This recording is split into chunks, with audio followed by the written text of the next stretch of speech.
Hold on to your hats, ladies and gentlemen, because shit's about to get real. To real. Oh! He got into vintage audio a year ago, but there's a lot of things he still doesn't know, so he started up a channel on YouTube, and here he is now, the Vintage Newbie. Hey gang, welcome to another episode of The Vintage Newbie. My name is Vernon Smith, aka The Vintage Newbie. If you're new here, welcome aboard. If you're old here, vintage here, welcome back. If you like this kind of content, don't forget to like, share, and subscribe. Or don't. Doesn't matter. I don't know. But I do know that I'd like to take a minute to just acknowledge the awesome talent of the Vintage Newbies singers who pour their hearts out each and every episode to bring you that stunning opening theme song. So let's give it up for them, shall we? Thanks. Today, we're going to be talking about this reel-to-reel player that I just recently picked up, and the crazy story behind it. It is kind of actually a crazy story, or at least interesting story, or if anything, at least kind of a long story. And it didn't even start with this reel-to-reel player, which is a Teac A-2000S. I believe that's what it is.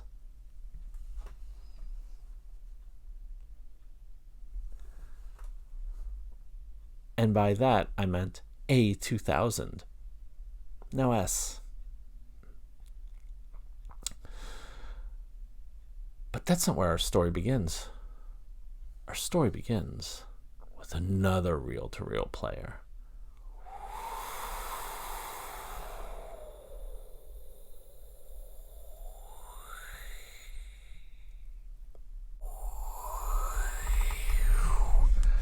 Which is this one right here, the realistic 999B from Radio Shack. What a surprise. Yeah, what a surprise that a guy who half of his videos at least are about Radio Shack and realistic gear would end up looking at a realistic realistic deck. Saw one, like I think I said, I don't even know if I mentioned this. Sorry, it's almost 3 a.m, and I'm kind of forgetting what I said and what I didn't say and what I was just thinking. So yeah, I saw this thing listed locally on Marketplace for around $75. And if any of you out there have ever looked up reel-to-reel players, usually they average for like a, medium style range feature thing, mid-range. They average around $200 to $400, at least from what I've seen. I've seen a few that were like in the $120, $150 range. And then I heard about one that was at a local thrift store that a buddy of mine saw for like $45, but I don't even know if it worked or not. So anyway, average ones that I see, which I don't even know anything about reel-to-reels before I got this thing, they were between $200 and $400. So I see this one. It's a realistic brand. And I'm like, all right, yeah, I like that stuff. Kind of do a completionist thing.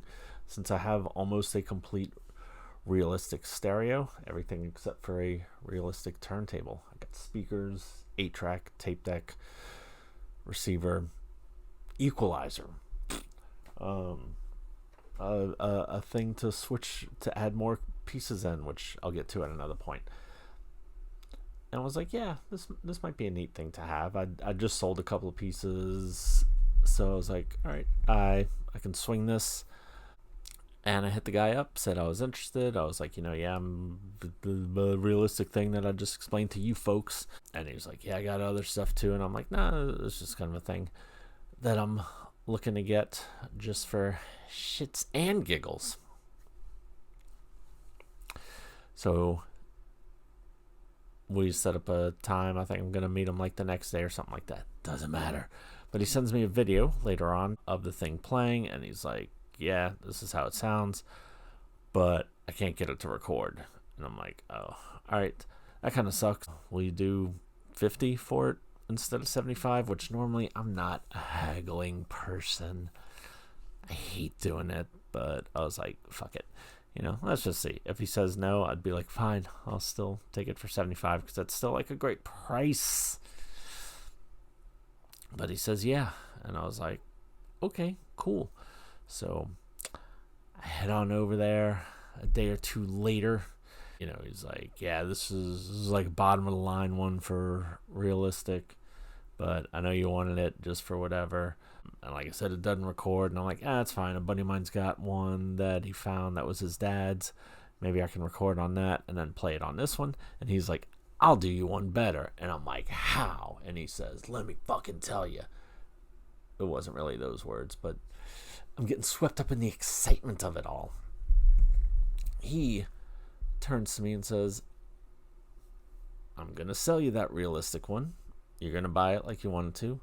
And I'm going to give you this Teac A-1030 was the model number. A-1030. I was like, okay. Wow. That's really cool. He was selling it for like $150. I think I might have looked it up. It's like one of those $200 to $400 things. And he was selling these things for like cheaper. He's just trying to get rid of a bunch of stuff. It turns out like he's dying of cancer. He's like 61 years old, which is not old, especially when you're almost 50. Really sucks because he's a really nice guy, really cool guy. And like I hung out there for like an hour or two. We're just like bullshitting and stuff. He's like, I'm going to give you this one too. And I'm just like blown away. I'm like, oh my God. For real? Like you can keep the reel. He's like, nope, take them both. Sell you that one, give you this one. And then he's also given me like old reel-to-reel tapes. Got some of them right here. Just like kind of practice recording on them. And then also like a sealed one. It's like a new old stock one, but it's sealed, so something to record on. And I'm like, that's awesome. And then he's given me a bunch of other stuff too. Gives me a microphone to plug in to record stuff, because this thing, like, it's got microphone jacks, but it's like a left one and a right one. And I was like, well, I've already got a regular microphone too. So now I can plug one into the right, one into the left, and vice versa, and record in stereo. And he's showing me like how to set everything up, and then also like how to clean it and just maintenance stuff. So it gives me a thing of like gun oil to like clean the gears with. Gives me a head demagnetizer, which I've never done before, and he shows me how to do that. And God, what else? A tape splicer. He's like, you're gonna need one, trust me. Okay, so that too. Yeah, so just like an insane amount of stuff. And I'm just like, dude, are you sure? And he's like, yeah, take it. He's showing me like how to, set the reels up, which I'll get into all that too. Because like I said, I've never done any of this before. Totally new to me.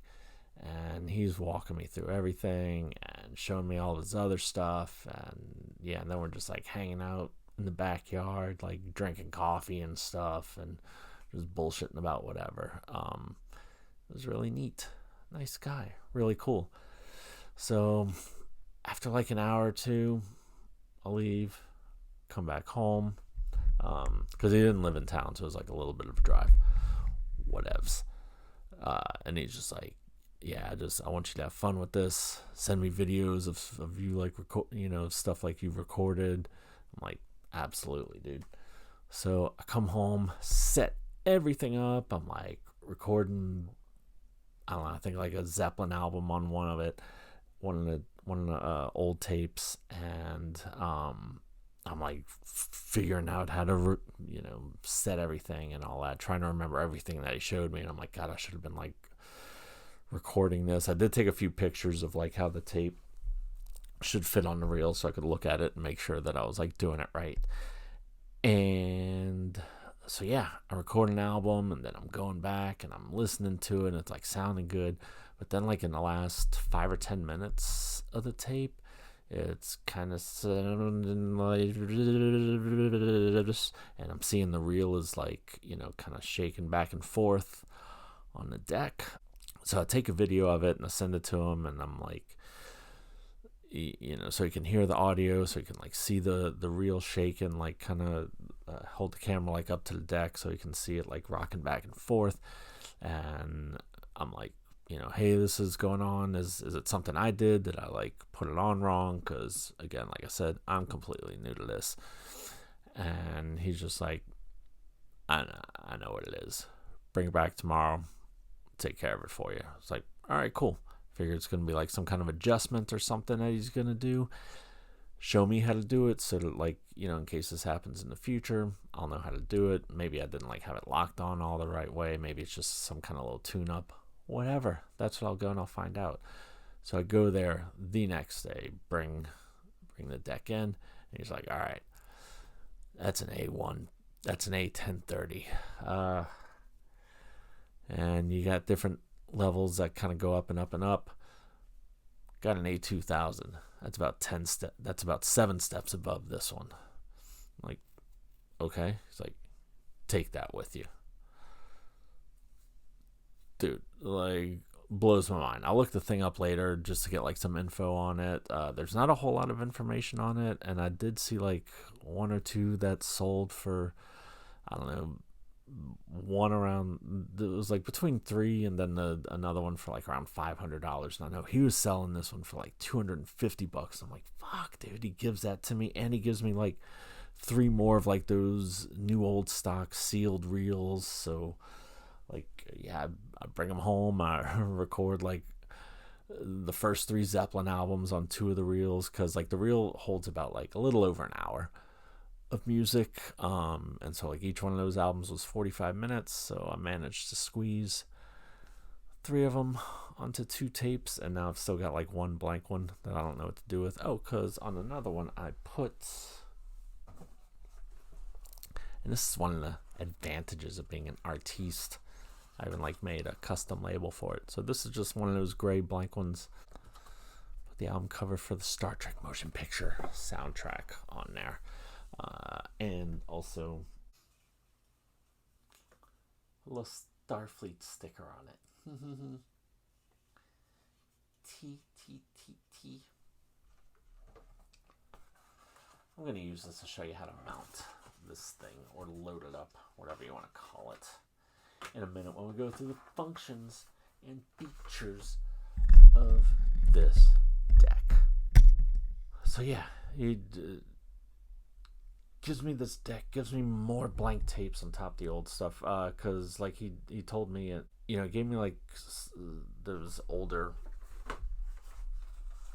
reels like the day before, but mostly just kind of like practice on, for loading it up and for recording on it and all that, just kind of get a feel for it. But was like, yeah, these older tapes, they're gonna degrade and possibly fall apart, so it's better just to get like new ones.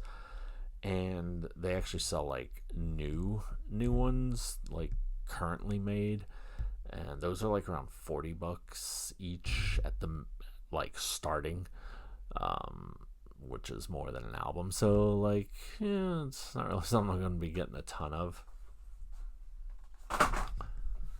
but get a few just to have it, because it's neat, it's fun, it's cool, I like it.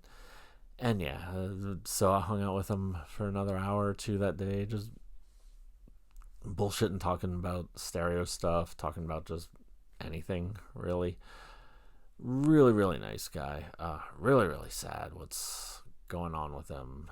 Fucking, I know this didn't really happen with cancer, but I hope he gets better. Because just really, really nice. All the things that he did.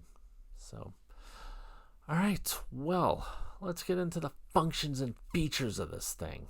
K. All right, gang. Let's see if we can do this. So, first of all, you got your power button right there. Turn it on. Then you've got your speeds, which this one just has low and high, which high is like 7.35, I don't know, and then low is 3.14, maybe. It's something like that. It's 3 point something and 7 point something, or 3 and a fraction and 7 and a fraction. You got an internet, look it up yourself. I keep it at high because that's the better quality of the two. You've got your microphone volume if you're recording off the microphones.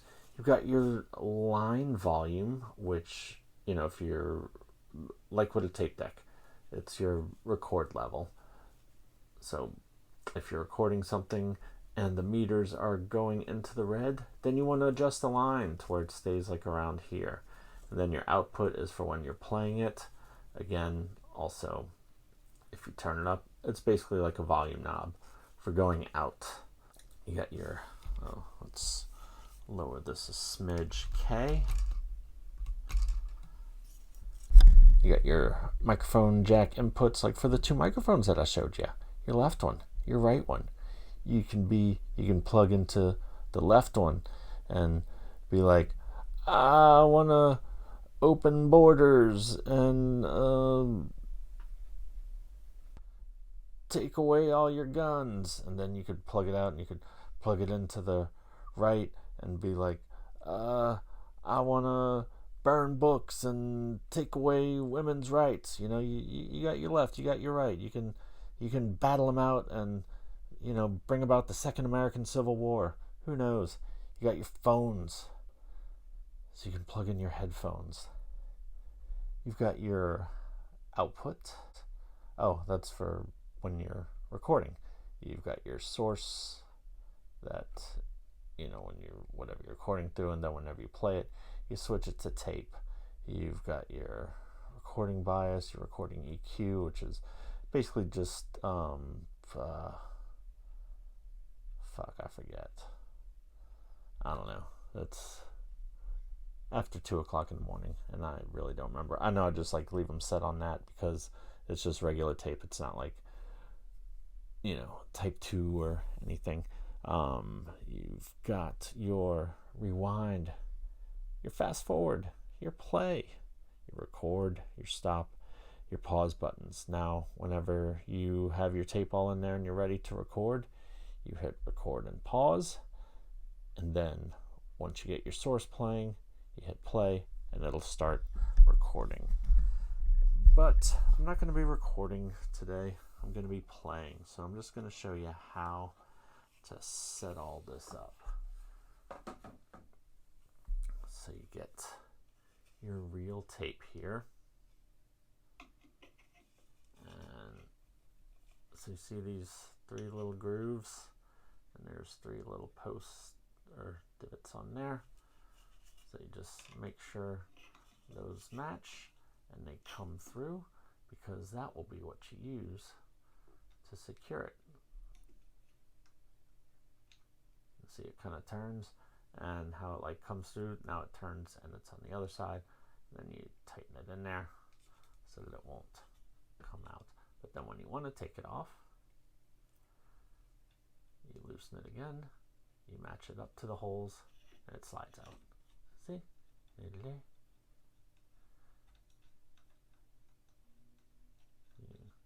you get it on, you loosen it, and then you tighten it up.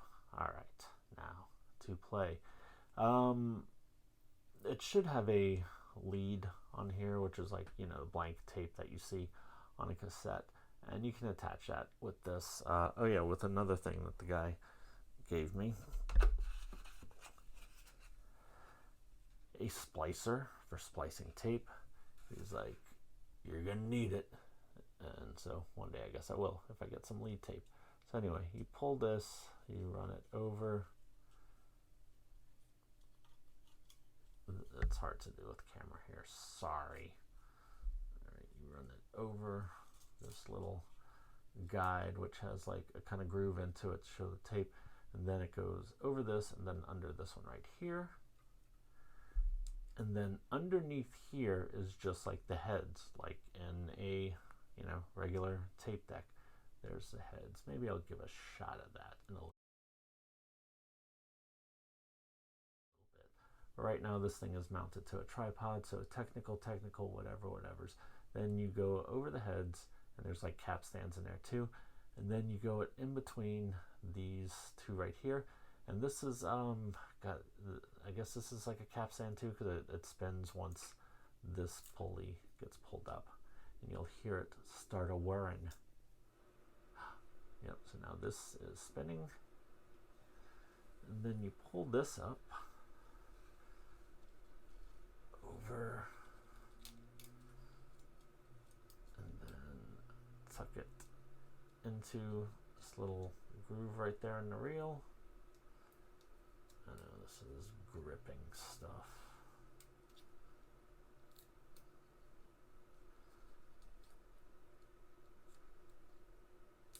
But I did not know how to do this, so if there's anyone out there that doesn't know how to do it, and then you kind of hold it in there because you need it to tuck under this tape leading up there.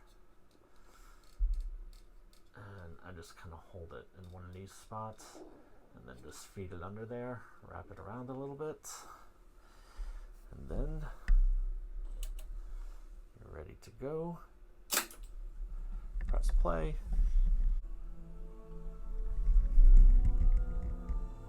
Get some music playing so you can turn it up.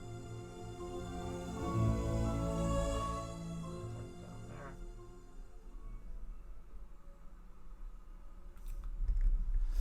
And there you go. Isn't she a beauty?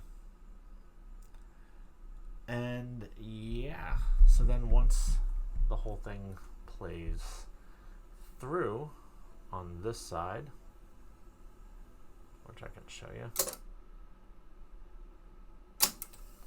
I'll just fast forward it to get to the other side, and you can watch the hypnotism of the take-up reel being filled up with tape. And this thing is an auto stop. The one I had before, the A-1030, was also an auto stop, so whenever it finishes playing, fast forwarding, or rewinding, once it detects that there's no tape there, the reels will automatically stop. The realistic one, I haven't played a tape all the way through it, but I did do rewinding and fast forwarding on it, and it did not stop when it reached the end. So anywho, when you're playing or even recording, these are kind of like, or it's exactly like a cassette tape, where when you have it completely finished on one side,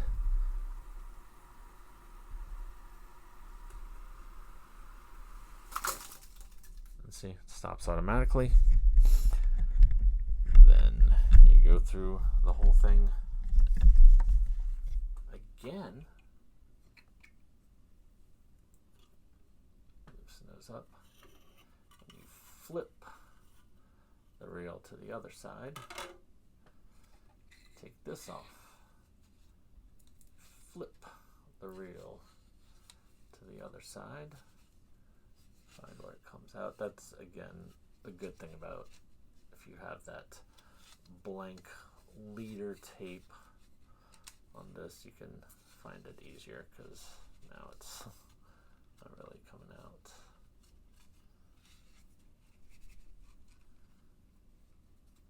Son of a bee. Oh, there we go. It's a little something.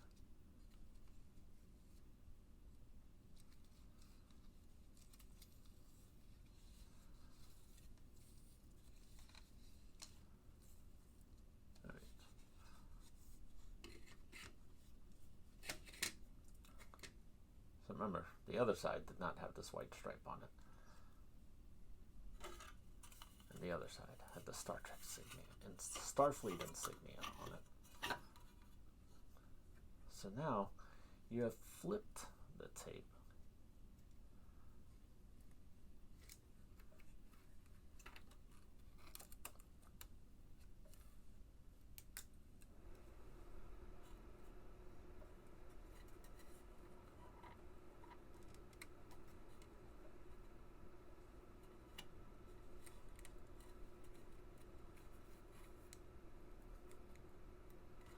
This is a lot easier to do when you don't have a big tripod sitting in front of you and you're not like 2 feet away from the machine.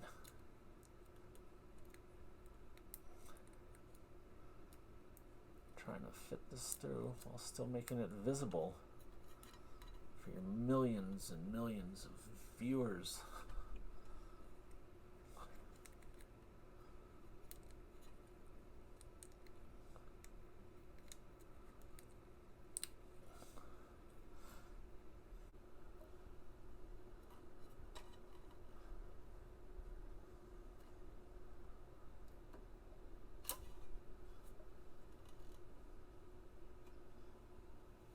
And just like that,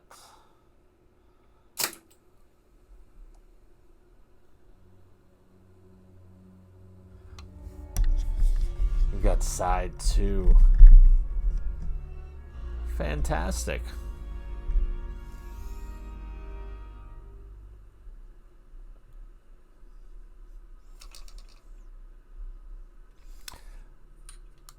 So I think that concludes it for the functions and features of the Teac A-2000 stereo tape deck.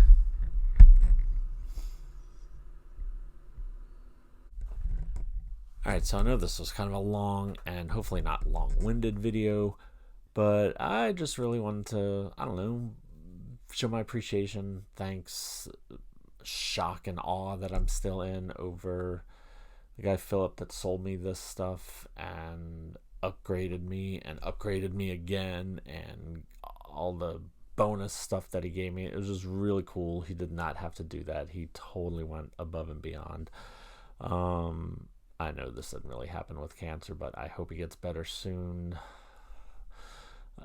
It was just really cool. I mean, yeah, like the initial upgraded one that he gave me, it was still like kind of clunky and had like weird things that you, and whenever you'd rewind the tape, it wouldn't really stop. Like whenever you would stop it, the tape would come unraveled some, and you'd have to like manually tighten it back up again. And this is just like many steps above that one. And I know there's plenty of people watching that would be, or that won't be watching, but if they did watch, it'd be like, oh, that's, that's nothing like the Akai, blah, blah, blah, blah, blah, or Tandberg.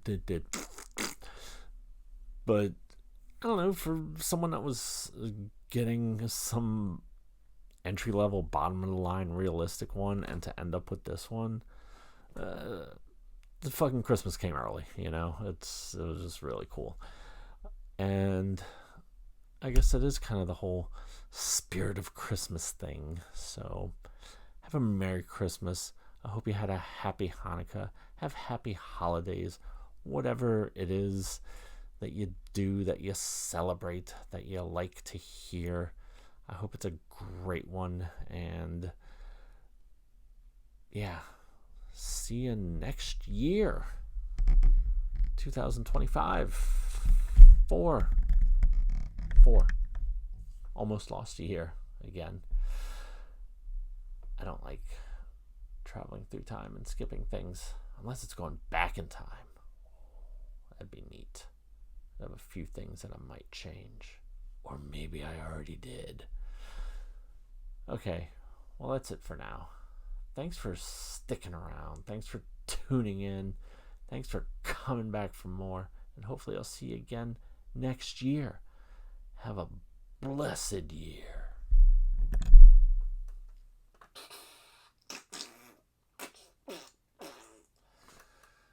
I forget forget what I even do at the end of these things. So I hope that was it.